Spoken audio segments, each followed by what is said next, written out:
ఓం నారాయణ ఆదినారాయణ. ఓం ఓం కాంతమ్మ ఓంకారి కాంతమ్మ. జై జై కాంతమ్మ జైకారి కాంతమ్మ. జై జై కాంతమ్మ జై కాళీ కాంతమ్మ. అవధూత కాంతమ్మ లీలలు. ఇంద్రధనస్సు పల్లకి. రచయిత శ్రీ యదనపర్తి విజయభాస్కర్ రెడ్డి గారు. గాత్రం గంటి రేవతి. సమర్పణ మండవ రవికాంత్. 113వ భాగం. రాత్రి 8 గంటలైంది.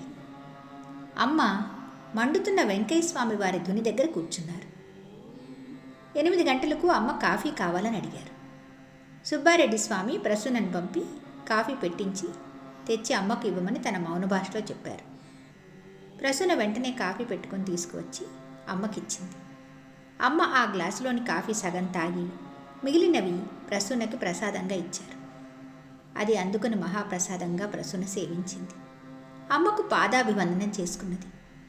కాంతమ్మ తల్లి తన శిష్యులలో ఒకరైన వీరమ్మను తన ప్రక్కన పడుకోబెట్టుకున్నారు. 10 గంటల ప్రాంతంలో అమ్మ ప్రసూనను మంచినీళ్ళు కావాలని అడిగారు. ప్రక్కనే ఉన్న చెంబులోని నీళ్లను వెంటనే అమ్మగారికి గ్లాసులో పోసి అందించింది ప్రసూన. అమ్మ గ్లాసులో ఆ నీటిని కొంత భూమిపై చల్లి మిగిలిన నీళ్లు అమ్మగారు సేవించారు. ఆ ఖాళీ గ్లాసుని తన శిష్యుడైన సుబ్బారెడ్డి స్వామికి అందించారమ్మ. అప్పుడు కూడా అమ్మ పరీక్షలు ఎలా ఉంటాయో చూడండి. అమ్మకు దాహం అనిపించినప్పుడు ప్రసూనను నీరు అడిగారు. ప్రసూన నీరు తెచ్చి ఇచ్చిన వెంటనే సగం గ్లాసు భూమిపై చల్లి మిగిలిన నీటిని అమ్మ సేవించి ఖాళీ గ్లాసును మరో ప్రక్కన పడుకున్న తన ప్రియ శిష్యులైన సుబ్బారెడ్డి స్వామికి ఎందుకు ఇచ్చినట్లు? తనకు నీరు అందించిన ప్రసూన పక్కనే ఉన్నప్పుడు సుబ్బారెడ్డి స్వామి చేతికి ఖాళీ గ్లాసుని ఎందుకు ఇచ్చినట్లో చూడండి. స్వామిని మాట్లాడనీయక గత 3 సంవత్సరాలుగా మౌనము అనే పరీక్ష పెట్టి ప్రతి నిమిషమున కూడా అతనిని గమనిస్తూ ఇప్పుడు ఖాళీ గ్లాసు స్వామి చేతికి అందించింది.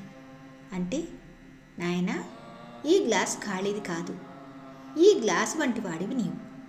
ఇక్కడికి వచ్చిపోయేవారు తనకు అవసరమైనప్పుడు వారి వారి అవసరాలను బట్టి వచ్చిపోయేవారే, కానీ నీవలా కాదు.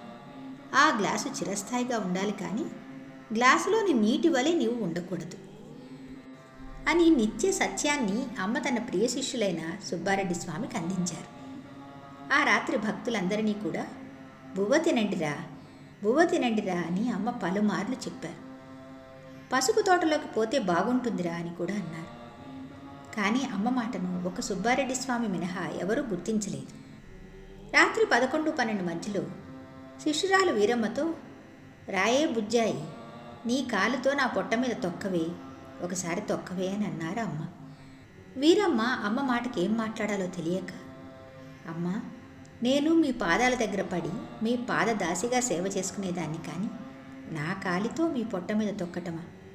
అంత తొక్కేటంత దాన్ని కాదు తల్లి, తలుచుకుంటేనే నా దేహం ఏదో తెలియని బాధకు గురవుతోంది తల్లి అని వీరమ్మ అమ్మ పాదాలపై తన శిరస్సును ఆనించి సహస్రాభివందనం చేసుకుని గట్టిగా అలాగే అమ్మ పాదాలను పట్టుకొని నిద్రపోయింది.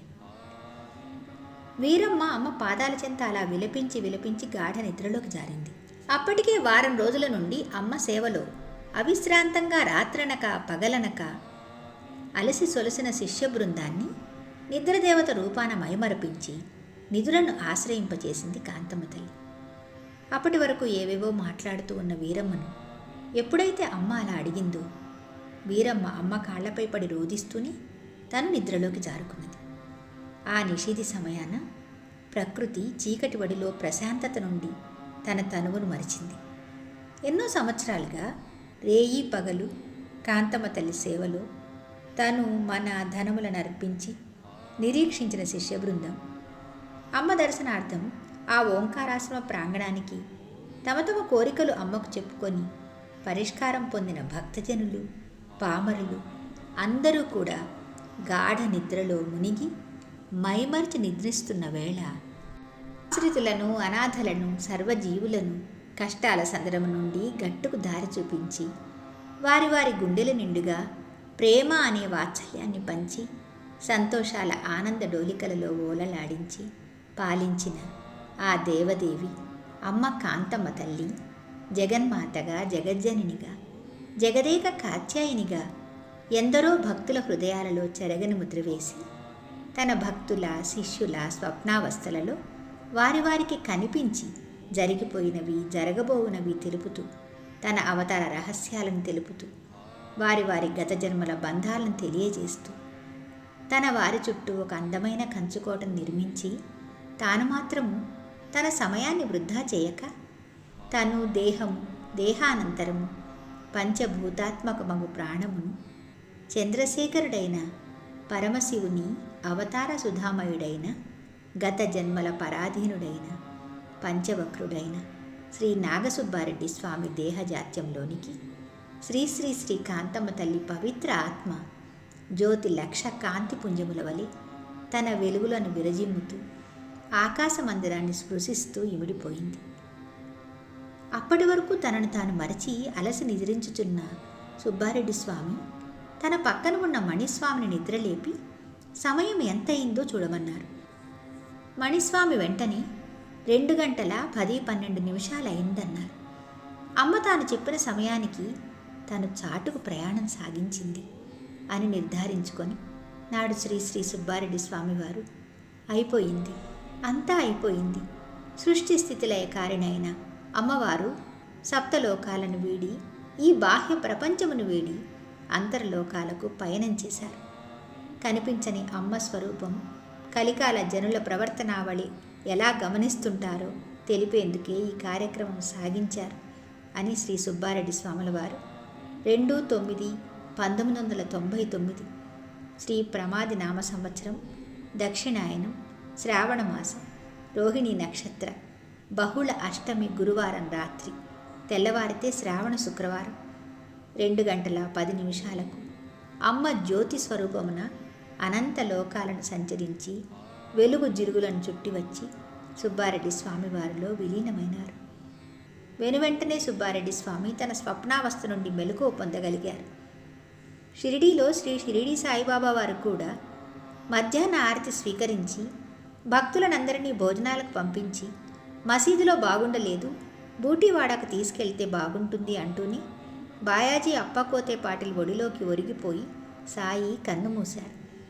ఈ భవబంధాలను ఛేదించేందుకు మహాత్ములు తమ వారినందరినీ అంటనట్లుగా తెలిసి తెలియనట్లుగా దూరంగా ఉంచి పరలోక ప్రయాణం సాగిస్తున్నారు. రాత్రి 2 గంటల 12 నిమిషాలకు సుబ్బారెడ్డి స్వామివారు అందరినీ తట్టి లేపారు. అందరూ లేచి అమ్మను చుట్టుముట్టి అమ్మ దేహాన్ని గమనించారు. అప్పటికే అమ్మ తపోలోకానికి ప్రవేశించారు. ఈ వార్త శుక్రవారం సూర్యోదయానికి ముందు ప్రపంచానికి దావానలంగా పాకిపోయింది. ఓంకార స్వరూపిణి అయిన శ్రీశ్రీ కాంతమ్మ తల్లి ఓం ఓం కాంతమ్మ ఓంకారి కాంతమ్మ 3 ఓంకారములు కలిసి శివమ్మగా మారిపోయింది. అమ్మ తన 2 చేతులను పైకెత్తి పైనున్న పెద్దాయనతో మాట్లాడిన లెక్కల విషయం ఇదే కాబోలు. లెక్కలు సరిపోలేదు అంటున్న కాంతమ్మ తల్లి లెక్కలు పెద్దాయన చూశాడు కాబోలు. నేటికి లెక్కలు ముగిసినవి. అమ్మ తరువాత జన్మ ఏ రూపాన ఉందో దుష్ట శిక్షణ శిష్ట రక్షణ చేయుటకు ఎచ్చటికి పైనున్నవారు పంపదలిచినారో ఎవరికెరుక. డేగపూడి చుట్టుపక్కల గ్రామాల్లోని జనవాహిని ఇలా నేలతల్లి ఈనినట్లుగా డేగపూడి చేరుకున్నారు. డేగపూడి చుట్టుప్రక్కల గ్రామాలలో అమ్మ సంచరించిన పలకరించిన ఆనందపరిచిన గ్రామాలన్నీ శోక సముద్రంలో మునిగిపోయాయి. నెల్లూరు జిల్లా ప్రజానీకం యావత్తు అమ్మ మహిమలను కొనియాడుతూ డేగపూడికి పయనమైనారు. వివిధ జిల్లాలు రాష్ట్రాలలోని వారికి వారి వారి బంధువుల స్నేహితుల భక్తుల ద్వారా వార్త అందింది.